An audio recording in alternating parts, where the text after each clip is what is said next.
പാക് ആക്രമണങ്ങളെ ശക്തമായി പ്രതിരോധിച്ച ഇന്ത്യൻ സൈന്യം ജമ്മു കാശ്മീർ സുരക്ഷിതമെന്ന് ഇന്ത്യൻ സേന വ്യക്തമാക്കി.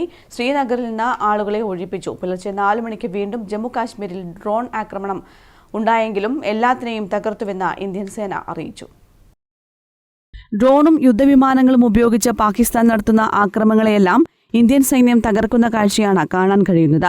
50ഓളം ഡ്രോണുകൾ സേന വെടിവെച്ചിട്ടതായാണ് റിപ്പോർട്ടുകൾ. പ്രദേശത്ത് സൈറണുകൾ മുഴങ്ങിയിരുന്നു. പാകിസ്ഥാന്റെ F-16 വിമാനം ഇന്ത്യ വെടിവെച്ചിട്ടു. പാകിസ്ഥാന്റെ 2 JS-17 വിമാനങ്ങളും തകർത്തു. സേനാ മേധാവിമാരുമായി പ്രതിരോധ മന്ത്രി ഇന്ന് വീണ്ടും കൂടിക്കാഴ്ച നടത്തും. ഡൽഹിയിലും പഞ്ചാബിലും ഉൾപ്പെടെ കനത്ത ജാഗ്രതാ നിർദ്ദേശങ്ങൾ നൽകിയിട്ടുണ്ട്. സത്വാരി, സാംബ, ആർഎസ്പുര, അർണിയ സെക്ടറുകളിലേക്ക് പാകിസ്ഥാൻ 8 മിസൈലുകൾ തൊടുത്തുവെങ്കിലും വ്യോമസേന അവയെ നിലം തൊടാതെ നശിപ്പിച്ചു. പാകിസ്ഥാനെതിരെ നാവികസേനയും ശക്തമായി തിരിച്ചടിക്കുന്നുണ്ട്.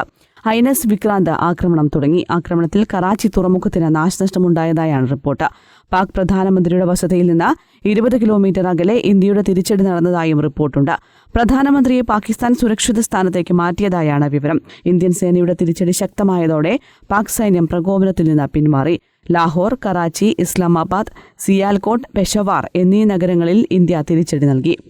News desk, Kannur vision.